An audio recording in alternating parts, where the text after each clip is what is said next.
Ortalovetian dengan petunjuknya Homunculus, Neanderthal, dan Cro-Magnon. Untuk lebih jelasnya, lihat video kaset saya. Dengan biologi molekuler menurut Hansis Cray, sangatlah tidak mungkin bila berevolusi dengan kera. Kode DNA itu mustahil.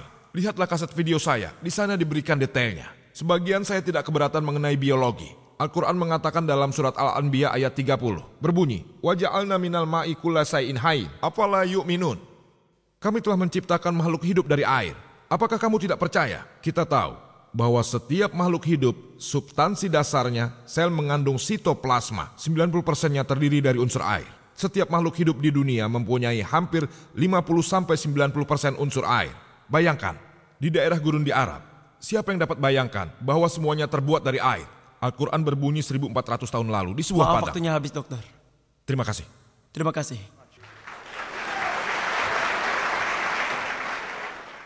Sekarang kita akan mulai pertanyaan dengan selembar kertas. Kami akan memberikan kotak ini kepada Dr. William Campbell dan juga Dr. Zakir Naik. Kami akan menukar kotaknya sesuai dengan nama mereka sendiri, sehingga mereka tidak melihatnya. Mereka akan mengambil pertanyaan, melihat dari kotaknya, dan akan menjawabnya. Apapun yang mereka pilih, mereka akan menjawab. Pertanyaan pertama untuk Dr. William Campbell. Dan pertanyaan berikutnya untuk Dr. Zakir Naik. Mereka dapat mengambil pertanyaan tersebut sebelumnya. Jadi kita tidak akan menghabiskan waktu dalam membaca pertanyaan. Kita mulai dengan satu pertanyaan dan kami persilahkan Dr. William untuk membaca beberapa saat. Saya akan membacakan pertanyaannya, tapi sebelumnya saya akan menyinggung tentang segala sesuatu yang terbuat dari air. Hal itu sangatlah jelas, setiap Anda menepuk serangga ia terbuat dari air. Setiap yang hidup terbuat dari air, tapi hal tersebut memanglah suatu yang kelihatan, bukan suatu keajaiban. Baiklah Dr. Campbell, jika Anda tidak dapat menjawab pertentangan dalam kitab Kejadian mengenai penciptaan, tidakkah menurut Anda hal tersebut membuktikan bahwa Injil tidak ilmiah dan oleh karena itu bukan berasal dari Tuhan? Saya akui saya memang mempunyai masalah dengan hal ini, tapi saya punya ramalan yang terkabul. Dan hal ini sangatlah penting bagi saya. Dikatakan bahwa Yesus adalah dasar dan dibangun di atas dia dibangun di atas dasar kerasulan dan nabi, dan juga nabi yang diramalkan, serta rasul yang ditulis ketika Tuhan mengabulkan ramalan itu. Saya tahu, ini tidak dapat menjawab pertanyaan Anda. Tapi dalam kepercayaan saya dalam Kristen, sebagai juru selamat saya. Baiklah, terima kasih. Silakan Dr. Naik. Teks dan terjemahan adalah dua kata yang berbeda, memberikan dua arti dalam Injil, dalam bahasa Inggris, sebuah teks atau terjemahan. Secara ilmiah tidak dapat dibuktikan bahwa teks dan terjemahan adalah satu kesatuan dan sebuah kesamaan. Apakah Tuhan menyampaikan wahyunya kepada Musa dan Yesus dalam bahasa Inggris? Suatu pertanyaan menarik. Apakah sebuah teks dan terjemahan itu sama? Tidak. Teks dan terjemahan sama sekali tidak sama. Dan menurut Maulana Abdul Majid Daryabadi, kitab yang paling sulit diterjemahkan di seluruh dunia adalah Al-Quran. Karena bahasa dalam Al-Quran sangatlah mengesankan, sangat tinggi dan mulia. Kata dalam bahasa Arab mempunyai beberapa arti. Oleh karena itu, untuk menerjemahkan Quran adalah sesuatu yang sangat sulit. Hal itu tidak sama. Jika salah terjemahan, hal tersebut adalah suatu kesalahan manusia, orang yang menerjemahkannya. Dialah yang harus disalahkan, bukan Tuhan. Mengenai apakah Injil disampaikan dalam bahasa Inggris? Tidak. Injil tidak disampaikan dalam bahasa Inggris. Perjanjian Lama dalam bahasa Yahudi, Perjanjian Baru dalam bahasa Yunani. Walaupun Yesus berbicara dalam bahasa Yahudi, namun manuskrip yang asli yang Anda semua punya dalam bahasa Yunani. Perjanjian Lama dalam bahasa Yahudi yang asli tidak ada. Terjemahan bahasa Yahudi Perjanjian Lama berasal dari bahasa Yunani.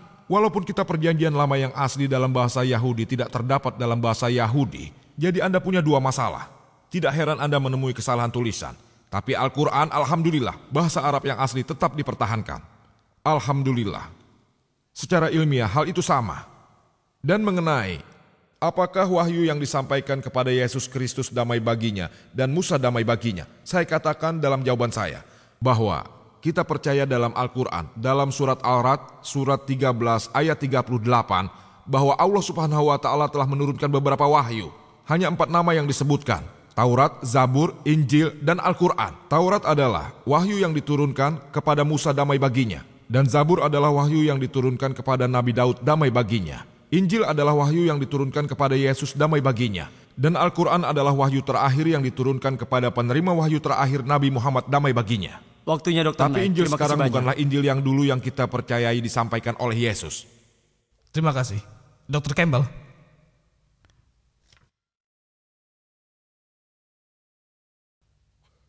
Tetapi Injil yang sekarang ini adalah selamanya satu-satunya. Kita punya teks 75% berasal dari 180 AD atau setelah Masehi, yaitu 100 tahun setelah Yohanes menulis. Dia hidup dan menulis. Anda lihat, orang yang hidup pada masa itu, siapa yang tahu? Siapa yang dipercaya oleh kakek dan neneknya melalui Yohanes? Ini adalah merupakan satu bukti dan teks yang baik. Injil adalah sejarah yang valid. Sekarang pertanyaannya adalah, dengan kemungkinan yang Anda presentasikan, hal tersebut merupakan perhitungan yang sangat hebat. Tapi dalam permasalahan Tuhan, hal tersebut sangatlah kurang. Tuhan adalah Maha Kuasa dan dapat memilih siapapun yang Dia suka. Dan tentu saja, tanpa memandang kaya atau miskin atau hal-hal lain.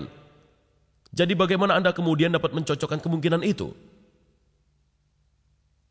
Yesus miskin, tapi Dia terpilih. Dia mengatakan seorang anak manusia tidak punya tempat untuk berbaring. Saya tidak yakin dengan hal ini. Saya tidak melihat perhitungan ini membicarakan hal tersebut. Dan sekarang perhitungannya, berapa orang dapat mengabulkan semua ramalan? Saya harap ini dapat membantu. Terima kasih. Terima kasih. Dr. Knight, silakan. Terima kasih. Dalam usaha untuk membuktikan bahwa Al-Quran sesuai dengan ilmu pengetahuan modern, apa yang terjadi jika pengetahuan modern yang salah? Apakah Quran juga harus berubah untuk menyesuaikan perubahan ilmu pengetahuan? Ini pertanyaan yang bagus, pertanyaan yang penting. Dan kita sebagai muslim harus berhati-hati ketika mencocokkan antara Al-Quran dan ilmu pengetahuan modern.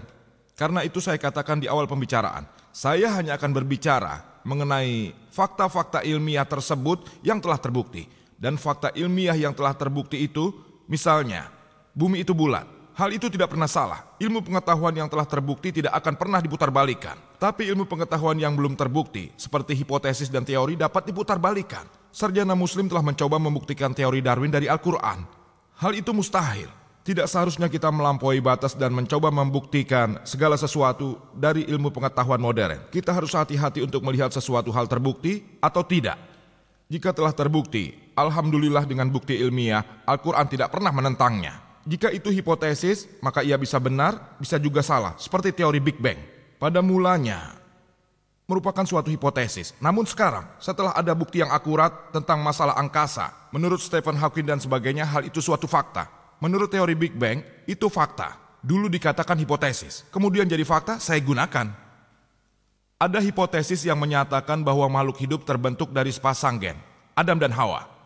Saya tidak menggunakannya, karena fakta ilmiahnya belum terbukti. Hal ini sesuai dengan Al-Quran, bahwa kita terevolusi dari sepasang Adam dan Hawa. Tetapi saya tidak akan menggunakannya, karena hal itu bukanlah fakta yang terbukti. Maka dari itu, sambil membicarakan tentang hubungan Al-Quran dan ilmu pengetahuan dan lain-lain, lihatlah bahwa Anda hanya menggunakan fakta-fakta ilmiah yang telah terbukti, dan bukannya hipotesis. Karena Quran lebih unggul daripada ilmu pengetahuan modern. Saya tidak mencoba membuktikan bahwa Al-Quran merupakan firman Tuhan dengan bantuan ilmu pengetahuan. Tidak sama sekali. Apa yang saya coba lakukan, bagi kita muslim, Al-Quran adalah pedoman yang pokok. Bagi ateis dan non-muslim, mungkin ilmu pengetahuan merupakan pedoman pokok. Sekarang ini saya menggunakan ukuran tersebut. Pedoman orang ateis dibandingkan dengan orang-orang muslim Al-Quran. Saya tidak sedang mencoba membuktikan bahwa Al-Quran merupakan firman Tuhan dengan bantuan ilmu pengetahuan. Apa yang coba saya lakukan ketika saya membawa kesesuaian dan saya menunjukkan keunggulan Al-Quran. Al-Quran telah memberitahu kami 1400 tahun yang lalu. Saya mencoba untuk membuktikan bahwa pedoman kita, pedoman orang Islam, Al-Quran, jauh lebih unggul daripada ilmu pengetahuan milik Anda. Itu jawabannya. Terima kasih Dr. Knight. Silakan Dr. Campbell. Ini yang terakhir. Maaf, 2 pertanyaan terakhir untuk pembicara. Kami akan meminta para hadirin untuk bertahan di sini beberapa menit lagi.